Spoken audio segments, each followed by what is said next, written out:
ऐ मुसलमानों, आज तुम इतने लाचार हो, जरा सोचो, आज के हालात के लिए तुम खुद भी तो जिम्मेदार हो। तुम्हें सही और गलत का ज्ञान नहीं, तुम्हें दुश्मन और दोस्त की पहचान नहीं। दुनिया अक्ल के रास्ते आगे बढ़ती रही, तुम अपने नकली कायदों में चूर रहे, दीनी अकीदों में मस्त होकर बुनियादी हकीकतों से दूर रहे। मुल्लाओं की फौज ने तुम्हें इस्लाम की अफीम में भरमाए रखा, जिन्हें उलेमा समझ पोसते रहे, उन्होंने ही तुम्हें पाखंडों के जंजाल में उलझाए रखा। मजहबी भ्रमजाल में फंसे तुम अपनी जहालत को ही खुदा कहते रहे और जो तुम्हें आईना दिखाए उसका सर तन से जुदा करते रहे।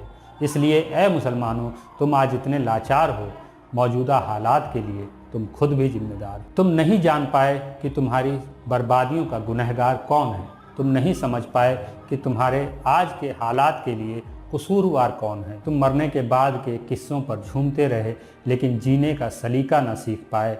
जन्नत के हवाई फलसफों में खोए रहे, लेकिन ज़मीन पर रहने का सलीका न सीख पाए। तुम नमाज कायम करने की फिराक में लगे रहे, लेकिन समाज कायम करना भूल गए। तुम सफ़ों को दुरुस्त करने में लगे रहे, लेकिन कौम को दुरुस्त करना भूल गए। तुम्हारी अक़लियत की बेवकूफ़ियों के जरिए दूसरी अक्सरियतें परेशान होती रहीं और बर्बाद कौम की कीमती ईंटों से तुम्हारी मस्जिदें आलीशान होती रहीं। इसलिए ऐ मुसलमानों, तुम आज इतने लाचार हो, मौजूदा हालात के लिए तुम खुद भी जिम्मेदार हो। साइंस के दौर में भी तुम मदरसों की भीड़ बढ़ाते चले गए। इन मदरसों के खैराती इल्म से अपनी ही पीढ़ियों को जाहिल बनाते चले गए।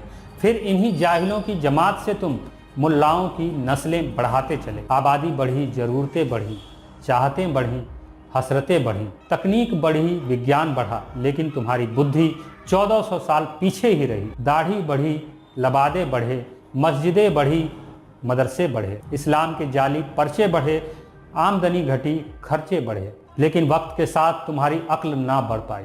मस्जिदों की मीनारें ऊंची हुई, मदरसों की दीवारें बड़ी हुई, मज़ारों की चादरें कीमती हुई, हाजियों की कतारें लंबी हुई, लेकिन तुम्हारी दौड़ मस्जिदों से आगे ना बढ़ पाई और तुम्हारा पजामा टखनों से थोड़ा ऊपर ही रहा।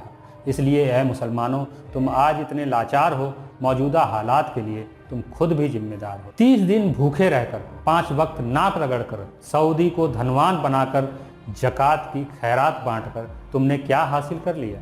कुछ भी तो नहीं। बच्चियों को कुरान रटाकर, बेटों को अरबी पढ़ाकर, बुद्धि को बंधक बनाकर, मुल्लाओं की जमात बढ़ाकर तुमने क्या हासिल कर लिया? कुछ भी तो नहीं। इसलिए ऐ मुसलमानों, तुम आज इतने लाचार हो, मौजूदा हालात के लिए तुम खुद भी जिम्मेदार हो। तुम्हारी ज़रूरतें दुनिया के साथ कदम मिलाकर नहीं, जलसे और जुलूस से पूरी होती हैं। इसलिए इज्तिमा और हुजूम तुम्हारे लिए बेहद ज़रूरी होते हैं। कुर्बानी के बकरों की कीमतें और कुर्बान होने वाले बकरों की तादाद से तुम एक दूसरे की हैसियत नापते हो। कौन कितना नमाजी, इस बात से तुम एक दूसरे की कैफियत जानते हो। घर में खाना है कि नहीं, चिल्ले पर जरूर जाओगे। लौटकर भूखे बच्चों को परहेजगारी के किस्से सुनाओगे। वो कहें कि अब्बा घर में कुछ खाने को नहीं, तो उन्हें जन्नत के मेवे दिखाओगे।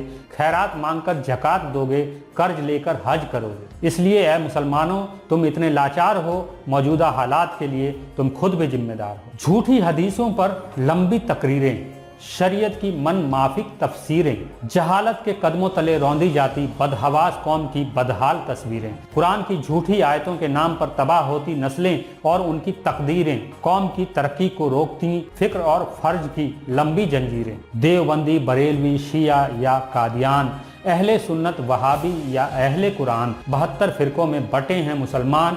इनमें किसका दुरुस्त है ईमान, ये कौन तय करेगा? ये कौन तय करेगा कि हदीसों में लिखी बकवासें सही हैं, कुरान में लिखी अफवाहें सही हैं? इस बात की गारंटी कौन लेगा कि मरने के बाद इंसाफ होगा, आखिरत में हिसाब होगा? ये कौन साबित करेगा कि इस्लाम ही सच्चा दीन है और आपका अल्लाह रब्बुल आलमीन है? हालात को बदलना चाहते हो तो दूर करो मानसिक विकारों को, छोड़ दो दकियानूसी विचारों को, सोचो समझो और तर्क करो, मानवता के लिए हार्ड वर्क करो। वक्त के साथ चलो, पीछे नहीं आगे बढ़ो। जिन्हें ढूंढने में तबाह हुई हजारों पीढ़ियां, खोजो मत वो लापता जन्नत की सीढ़ियां। जो नहीं है उनके लिए मरना छोड़ो, जो है उसके लिए जीना सीखो। यही असली जिंदगी है, बाकी सब वैचारिक गंदगी है।